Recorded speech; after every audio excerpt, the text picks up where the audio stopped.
on? Please just let me know you can hear me. Come in?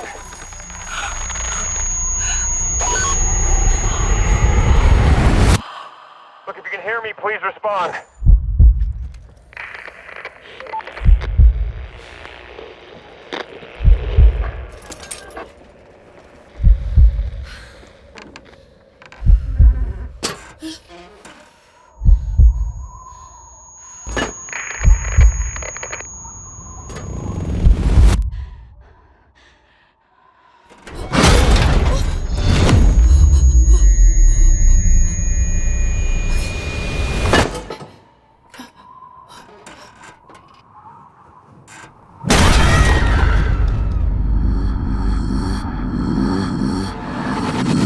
We shouldn't even be up here.